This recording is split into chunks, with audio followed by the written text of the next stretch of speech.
apologize it has been so long.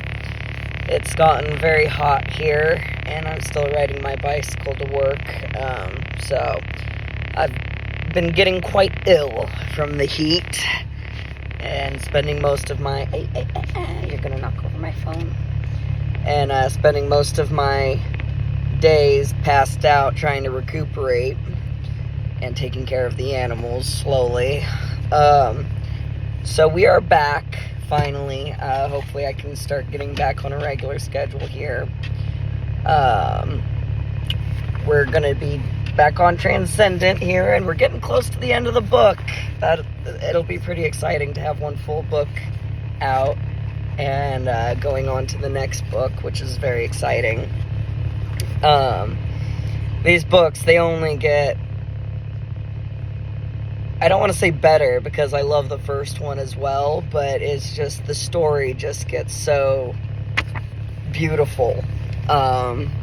So hopefully, eventually people start picking up on this and enjoy it as much as I do. But without further ado, since it's been so long, let's get started. We left off of chapter 18 and 19. 19 leaving off where, Ari is now with Cam at the Hawks athletic store, and they were just at the roof. He was showing her around their living space, and they were at the roof just looking at the view and whatnot. And so now we're at chapter 20. The next day, while she waited for her mask to be ready, Ari decided to clean up the apartment. She was kind of scared to find out where the mystery smell was coming from, but it needed to be dealt with, and she wasn't going to step another foot inside that bathroom until it was sprayed down with bleach and scored from top to bottom. Borrowing a vacuum and some cleaning supplies from downstairs, she got to work. She opened all the windows to air the place out, and while moving the furniture around so that it had a comprehensive floor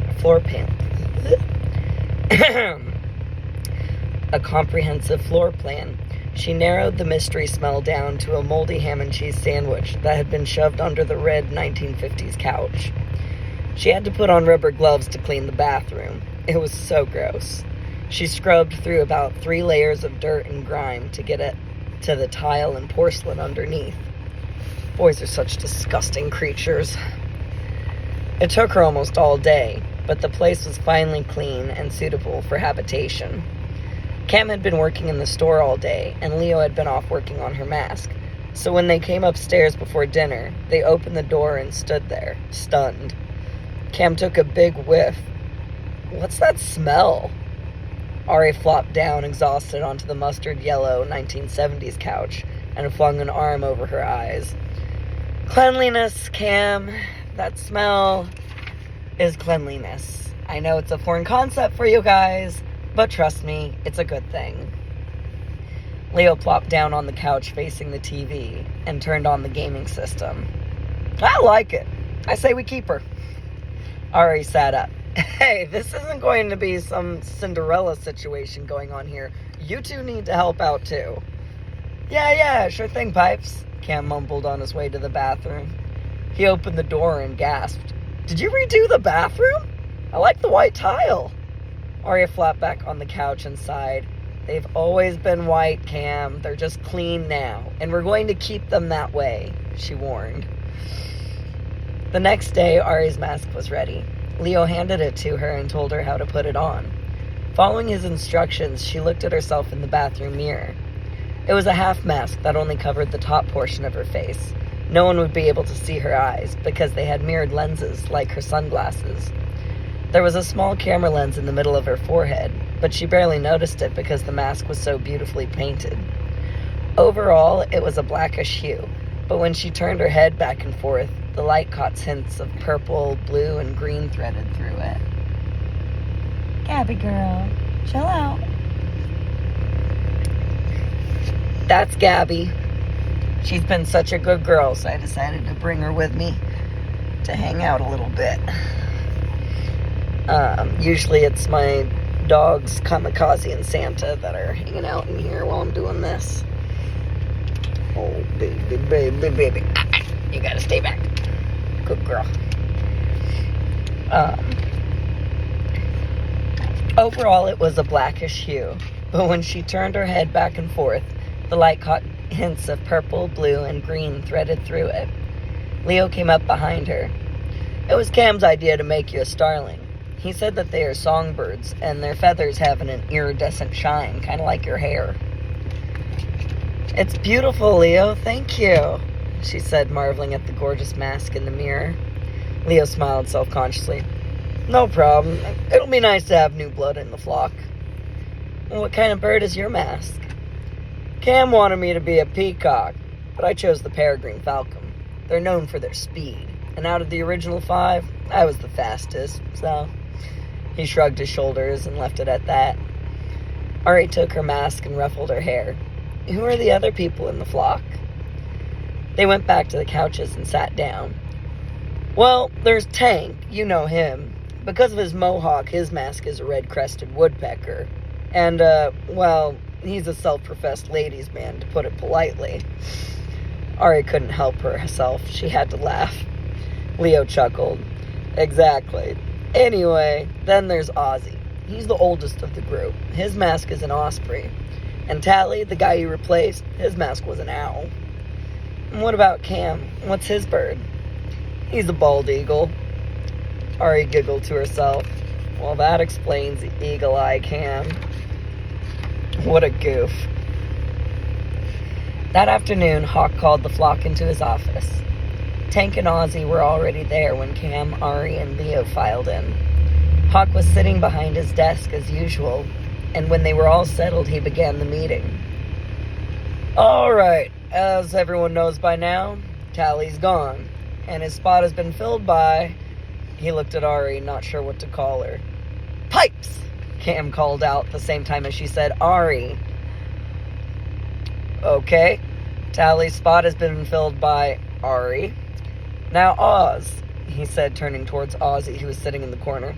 I think you're the only one who hasn't seen or heard about her running the gauntlet, but believe me, she's the real deal.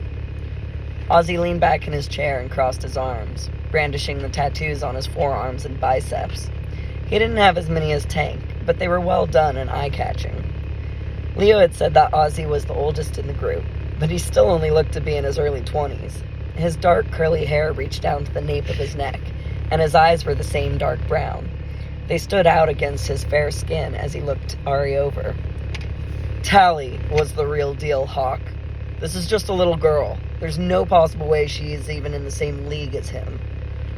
Cam had been casually leaning back and balancing on the 2 real legs of his chair, but when Ozzy finished talking, he slammed down all 4 legs onto the floor and faced him.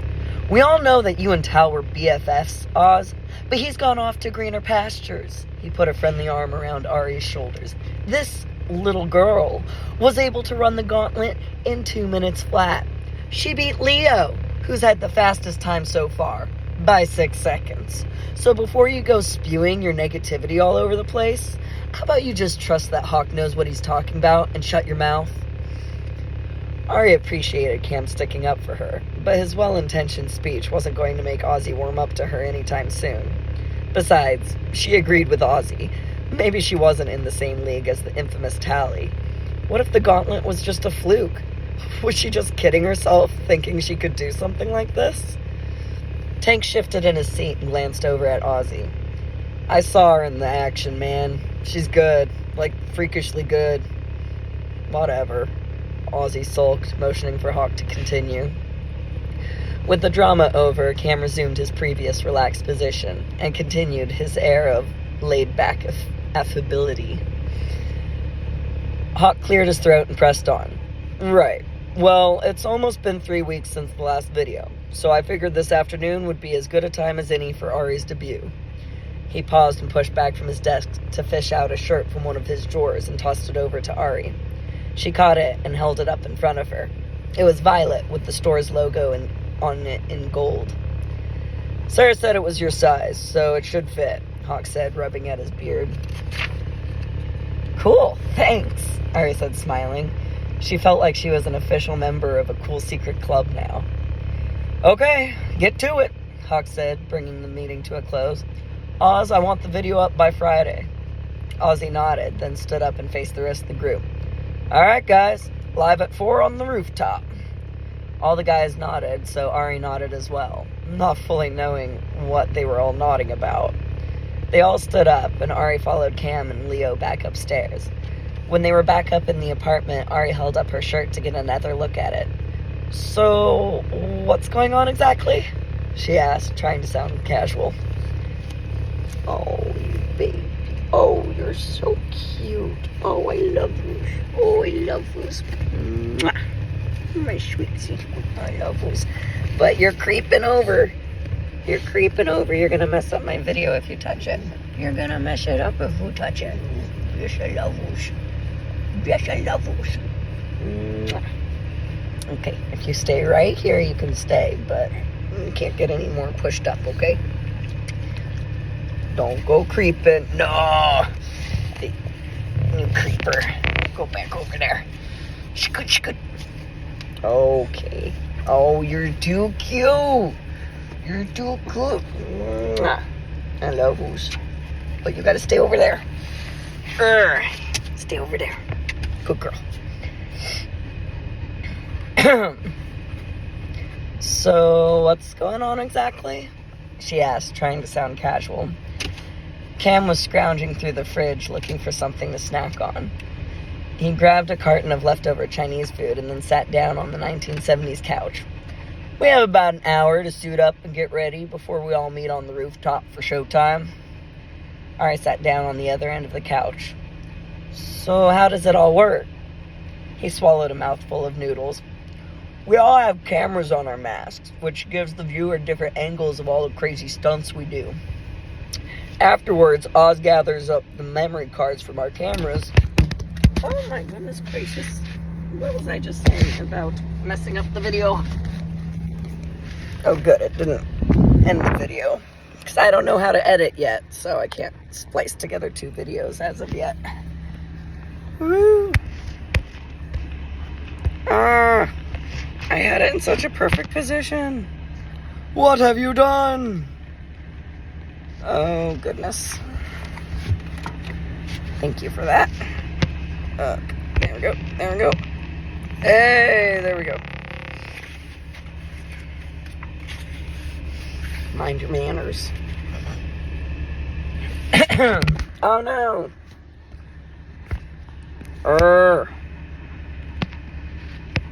Stay. Be good. Stay. Oh, it's sliding. It's still sliding. Now it's sliding that way. Tenuous, but we'll work with it. Afterwards, Oz gathers up the memory cards from our cameras and looks over all the... Gosh dang it. I had it so perfectly. Thank you. Nope, that doesn't work. That feels solid. For now. Then he picks out the best shots and edits them together, putting it all to kick-ass music. He can be an asshat sometimes, but he's a genius when it comes to that stuff. And he's cool about giving everyone equal screen time. Leo came out of the bathroom wearing his logo shirt. Oh my gosh. I don't want to unplug it. I guess I'm going to have to unplug it so that it has a solid resting place. Darn it. Wasting my gas without being able to charge it. Leo came out of the bathroom wearing his logo shirt, which was green with the logo in orange. He walked over to the fridge and got out an energy drink. He popped the can open and leaned against the counter as he drank. Ari nervously fiddled with her fingers. I guess it's a little late to tell you guys I'm horribly awkward in front of a camera. I never know what to do with my hands, or my face, or my body in general. Cam laughed. You'll be fine, Pipes. Once the mask is on, you'll feel like a whole other person. And after a while, you'll forget all about the cameras and just have fun. It's true, Leo said. I was no good in front of the cameras at first, but I got over it. And Ozzy knows how to make everyone look good. Ari wasn't so sure, but she tried to make the best of it anyway. Cam was right. With the mask on, no one would know it was her, so it wouldn't be quite so embarrassing. She went into her alcove, closed the mismatched shower curtains, and changed into her flock gear. Around 4 o'clock, Tank came up and walked into the apartment without knocking. Hey, losers, you ready? Wait. He stood there, looking around and smelling the room. The usual funk is gone. Cam and Leo both pointed to Ari. She shrugged. It was gross, so I cleaned up. Glad someone did. Might start crashing here again, he said, sauntering around the apartment. Tank's shirt was red with the logo in white. The sleeves were cut off to make it a muscle shirt, and now Ari knew why he was called Tank. Not only was he built like one, but he had a tattoo of one on his left shoulder. She wondered if it was some sort of chicken and egg scenario. Which came first, the name or the tattoo? But before she could ask, Ozzy swept into the apartment and said it was time to go up to the roof. So Cam, Leo, and Ari got their masks and followed them up to the rooftop. Leo put his mask on first, and then helped Ari put hers on, adjusting the straps so that the mask would be tight enough to stay stable on her face. Looking around at everyone else, she noticed that everyone's shirts were a different color. Ozzy's was black with a yellow logo, and Cam's was blue with a scarlet logo. She guessed so it would be easier for people to tell them apart with the color variations. She also saw that everyone's masks were just as beautifully painted as her own, and each mask had mirror-tinted lenses in the eye holes. What about your glasses, Leo? Will you be able to see? Yeah, my lenses are prescription, so I'll be fine, he said, coming around in front of her to see how the mask looked on her. He nodded in approval and patted her on the shoulder. The guys were stretching and shaking out their muscles, so Ari did the same. Then Ozzy cleared his throat. All right, since this is Ari's first time, we'll take an easier route. Cam, you do the intro. Ari, he looked over at her. You just follow along. Ari nodded uncertainly. Okay, everyone, turn on your cameras. Cam showed Ari where the button on the side of her mask was. Once she pushed it, Ozzy nodded at Cam.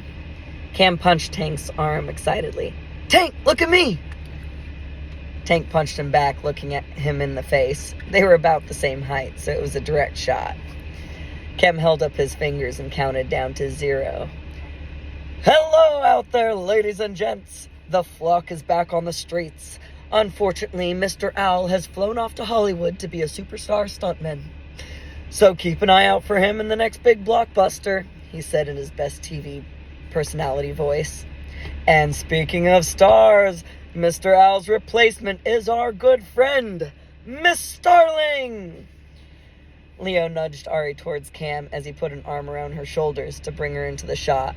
Now, she's just 13 years old, but she's a free-running rock star. So you guys got no excuse. Get your lazy butts out of those chairs and start free-running. As always, the best place to start is at PK Hawk's Sports and Gym. Sports Store and Gym, my bad. With the plug out of the way, Cam pushed Ari in front of him. Say hello to the fans, Miss Starling. Ari had no idea what to say, so she just threw up a peace sign and said, Yo. Tank was able to hold the shot for about 3 seconds before he busted out laughing. God, such a dork. Ozzy and Leo were laughing too, and when Tank was able to compose himself, he patted her on the shoulder. Oh man, that was great. Ari felt like shriveling up and dying of embarrassment right there on the rooftop. Cam gave her a one-armed hug to comfort her. That was fine, Pipes. I thought the peace sign was a nice touch. Now people will think you're like a little Japanese schoolgirl or something. Some people are into that. Ari warily looked up at him, but she could see that he wasn't trying to make fun of her. He was just trying to make her feel better. So she didn't punch him, like she had originally wanted to do. Ozzy told everyone that it was time to get started. They all gathered over by the parapet on the right side of the building. Ozzy motioned her over beside him. Alright, Ari, here's your chance to show me what you got. There was another building about a foot or so. Okay. Alright, Ari, here's your chance to show me what you got.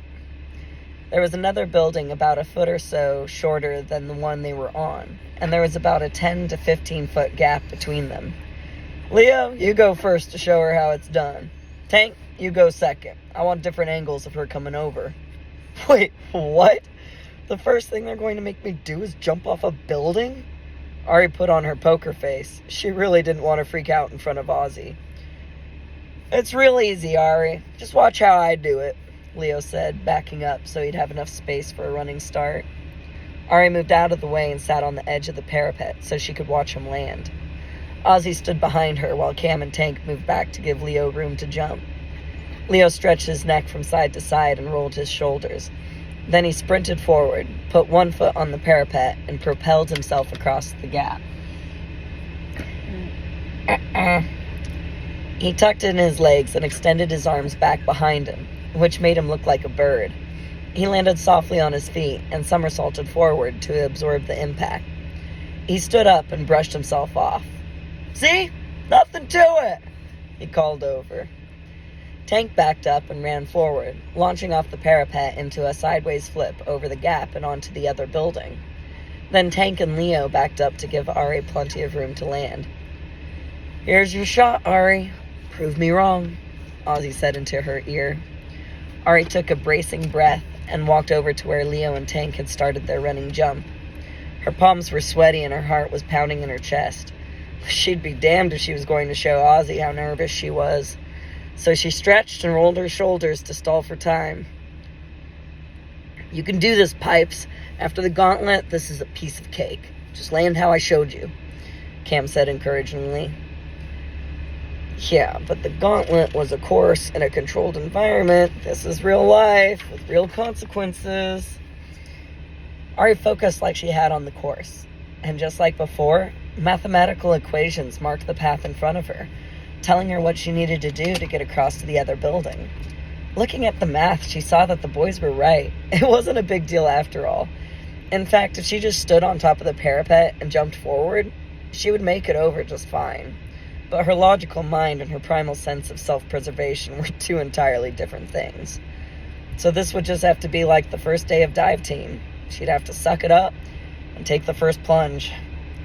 She locked onto the exact path she wanted to follow and sprinted forward, taking a flying leap off the parapet. She twisted in the air and did an extended backflip towards the roof of the other building. Slightly bending her knees, she landed on the balls of her feet just like Cam had taught her to. She stood up and they were all cheering for her. Even Ozzy. He dipped the top of his head to concede her victory. He had been wrong. With the ability to see the physics of every move she needed to make, paired with her natural athleticism, she was a natural for parkour. All those years of holding herself back were over. She ran, did stunts, vaults, and climbed with everything she had. It truly did feel like the flock was soaring around the city. Nothing could touch them. Ari was finally able to let go, and it was wonderful. That evening, when the flock got back, they celebrated Ari's first run by ordering a whole bunch of pizzas and having a small party on the rooftop. Cam had been right. Watching the sunset over the city from the roof was magnificent. And that was the end of chapter 20. And of course, I'm already sucked in, so I'm going to keep going, but I'll do it in the next video, because 23 minutes, I'd say, is a good amount of time. I'd rather not go for an hour-long video like last time. I guess people don't like that so much. So, thanks for joining us for Chapter 20, Transcendent series by Lisa Beeson, and I will see you at Chapter 21.